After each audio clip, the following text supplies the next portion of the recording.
Your body is hosting a non-stop action movie, and you are the clueless main character. You're scrolling, sipping coffee, maybe touching your face like it's a hobby, and inside you, a tiny army is doing security checks like a nightclub bouncer who never sleeps. Name? ID? Are you supposed to be here? No? Then goodbye. That army is your immune system, and it fights an absurd number of threats, not because you're weak, but because the world is basically a germ theme park. Every breath, every bite, every doorknob, every handshake, every just one snack at midnight comes with microscopic visitors. Some are harmless, some are opportunists, some are genuine troublemakers. So how do you not immediately collapse into a pile of tissues and regret? Because your immune system is not one thing, it's a whole network. Barriers, sensors, patrol units, special forces, and memory squads, working together like a layered security system. If this was a building, it would have fences, cameras, guards, detectives, and a database of known criminals. First, you've got the don't even get in layer, physical and chemical barriers. Skin is your armored wall. Mucus in your nose and airways is basically sticky flypaper for invaders. Tiny hair-like structures in your airways help move junk upward and out. Stomach acid is not mean, it's a security moat full of acid. Tears and saliva contain substances that can mess with microbes. Your body is not polite. But enemies still sneak through. That's where the fast general response team kicks in, the innate immune system. Think of it as the default alarm system. It doesn't need to know exactly who the intruder is, it just recognizes this looks like not me and not normal, and then it reacts. Innate immune cells are like patrol cops. They respond quickly, within minutes to hours. They look for common patterns shared by many pathogens, like a suspicious hoodie and ski mask vibe, but on a molecular level.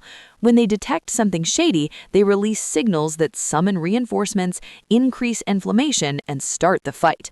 And yes, inflammation is part of the plan. It's not just your body being dramatic. Redness, warmth, swelling, those are signs your immune system is flooding the area with blood flow, immune cells, and chemical messages. It's a coordinated response. The problem is, sometimes it feels like your immune system responds to one burglar by setting the whole kitchen on fire.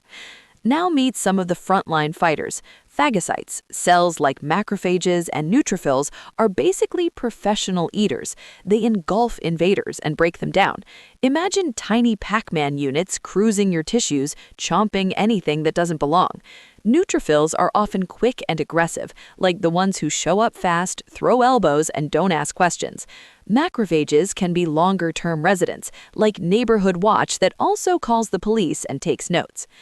Then there are natural killer cells, which are like undercover agents hunting cells that have been taken over by viruses. Because sometimes the enemy isn't outside, sometimes the enemy is a cell that got taken over and now it's producing viral copies like a bad photocopier. Natural killer cells look for distress signals and missing self markers, and they remove the compromised cell before it becomes a virus factory. So far, so intense. But here's the twist. Your immune system must fight hard without hurting you, because the battlefield is you. It's not a separate arena. Every explosion happens in your own tissues. That's why the immune system is obsessed with identification. It has to answer one core question millions of times per day. Is this me? Is this harmless? Or is this an invader? And the truly wild part is that it can recognize an insane variety of invaders, even ones you've never met before. How does it do that? That's where the second half of the immune story enters, the adaptive immune system, the specialist squad, the team that learns, remembers, and becomes terrifyingly effective, sometimes for years. And yes, it's as cool as it sounds. If the innate immune system is your fast, blunt defense, like intruder detected, deploy everything, the adaptive immune system is your precision squad with a huge library of custom weapons. This is where the immune system goes from general security to detective work plus a targeted takedown. The stars here are lymphocytes, B cells, and T cells. B cells are like weapons engineers. Their big trick is making antibodies, little Y-shaped proteins that stick to specific targets on invaders. Antibodies can neutralize pathogens, flag them for destruction, or block them from entering your cells. They're like sticky, wanted posters that also happen to glue the criminal's shoes to the floor. T cells are more like tactical command and special ops. Some T cells help coordinate the immune response, telling other cells what to do and when. Others directly kill infected cells. They're the ones who say, "That cell has been compromised, we're not negotiating." Now, here's the mind-blowing part. How do B cells and T cells recognize so many possible invaders? They don't store a neat list of every pathogen. That would be impossible. Instead, your body generates a massive diversity of receptors, randomized in a controlled way, so that collectively, your immune system has a ridiculous range of lockpicks and locks. Each B cell or T cell has receptors that recognize a specific shape. Most of those shapes will never appear in your lifetime, but the immune system is playing probability at scale. Make an enormous variety of detectors, and when something shows up, there's a decent chance some detector can bind to it. When a matching detector finds its target, that cell gets activated and multiplies like crazy. This is called clonal expansion, which is basically immune system speak for "we found the right key, print 1,000,000 copies." This is why adaptive responses take time. The first time your body meets a new pathogen, it has to identify it, activate the right cells, expand them, and then produce a flood of antibodies or killer T cells. That can take days. Meanwhile, you feel sick, not because your body is failing, but because your immune system is mobilizing. Your symptoms are often the collateral effects of the war: inflammation, fever, tissue irritation, chemical signals. Fever, by the way, is your body turning up the thermostat on purpose. It can make the environment less friendly for some pathogens and speed up immune processes.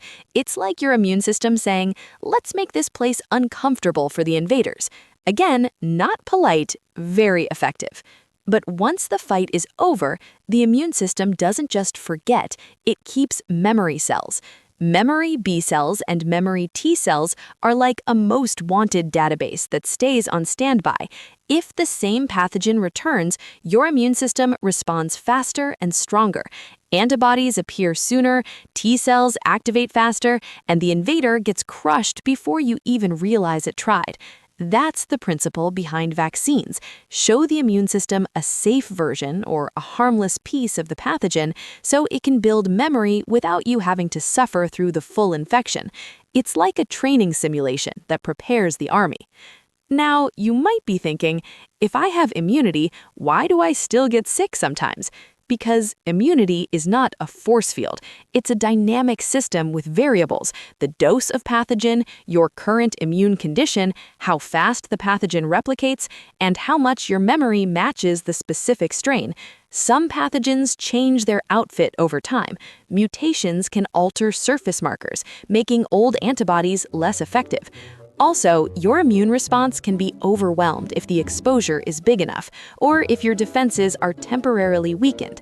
And yes, your daily life can influence that, not in a magical drink this and become invincible way, but in a very real, your body's systems need resources. Sleep is a huge one. Stress signals can affect immune regulation.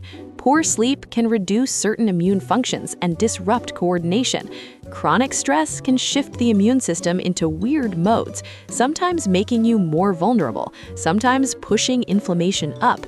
So when you pull an all-nighter and say, "Why am I sick?" your immune system is in the corner like, "Because you treated me like a disposable employee."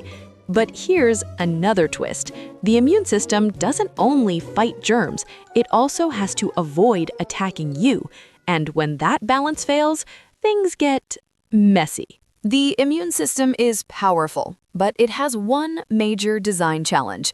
It must destroy threats without destroying the host, which is awkward because the host is you, and you probably have plans this weekend.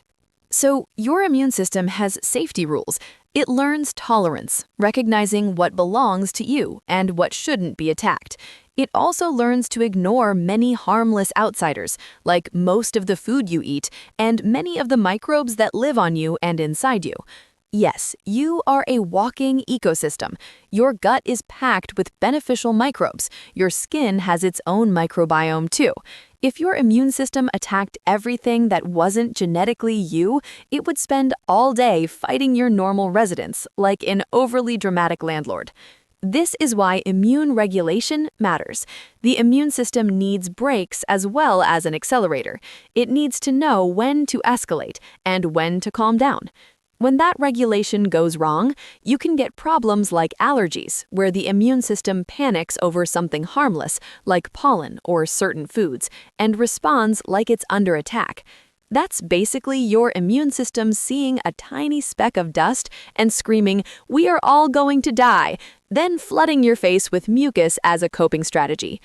Autoimmune issues happen when the immune system mistakes self for enemy and attacks your own tissues.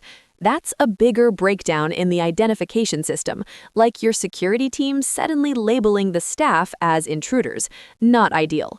And then there's another category that's quietly terrifying: immune evasion. Some pathogens are sneaky. They hide. They block immune signals. They change surface markers. They set up decoys. They're like criminals who learned how the security cameras work and wear the exact hat that makes facial recognition fail. Viruses, for example, can live inside your cells. That's why immune defense is not only about attacking germs directly, it's also about recognizing infected cells and stopping the virus factories. Some bacteria build protective layers, biofilms, that make them harder to clear. Some parasites are masters at confusing the immune system by shifting their surface proteins. So yes, your immune system is fighting a war, and the enemies are evolving strategies in real time.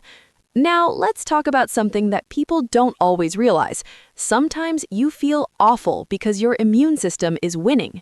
When you have a sore throat, runny nose, and fatigue, that can be partly your immune system increasing fluid, inflammation, and signaling pathways to deal with the infection.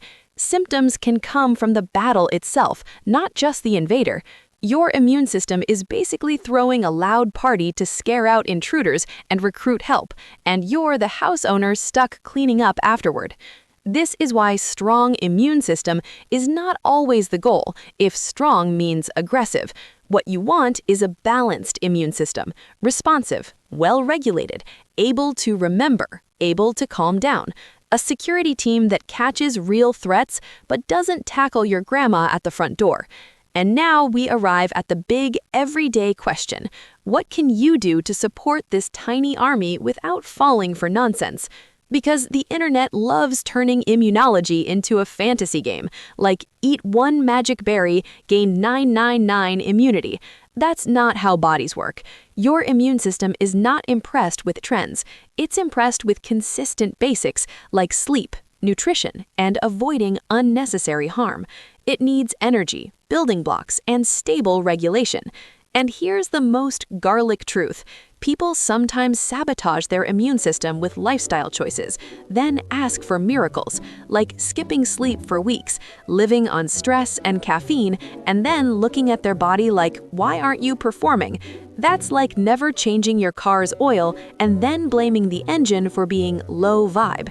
So no, there's no single hack that makes you immune to everything, but there are patterns that help your immune system do its job. Adequate sleep, managing chronic stress where possible, balanced nutrition, staying active, and keeping up with basic public health protections. Now, let's wrap the story by zooming back out.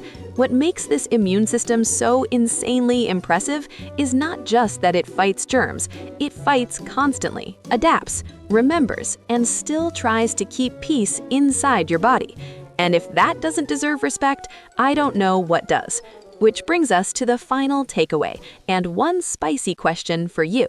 So here's what your immune system really is: a layered defense network that works every second without you noticing until it's under pressure. It starts with barriers that block entry, Then it uses the innate system to respond quickly and broadly, buying time and controlling damage. Then it deploys the adaptive system, which learns specific threats, builds targeted responses, and stores memory, so the next fight is faster and stronger. That's why your body can deal with endless microbial contact and still function. Not because germs aren't everywhere. They are, but because your immune system is basically the most hardworking employee you have, and you don't even give it health insurance because it is the health insurance. And it does all this while managing a fragile balancing act.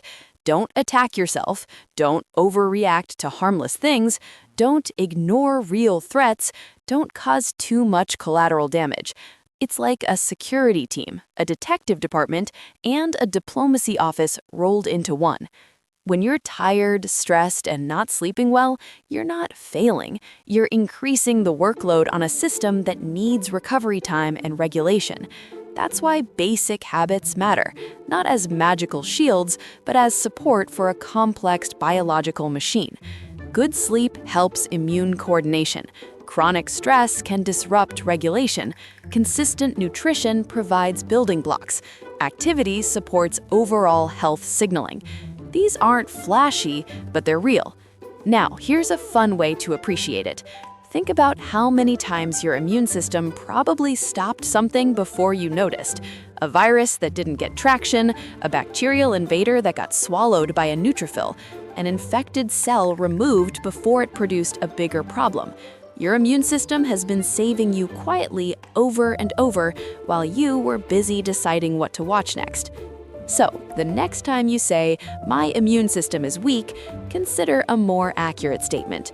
"My immune system is exhausted because I treat my body like a rental car." And now the comment question. If your immune system was an actual tiny army with job titles, which unit do you want to be? The frontline brawler, neutrophil, the chill strategist, macrophage, the weapon engineer, B cell, or the elite assassin, killer T cell? Tell me in the comments. If you enjoyed this funny but informative science episode, don't forget to like, share, and subscribe to Wiseuse for more.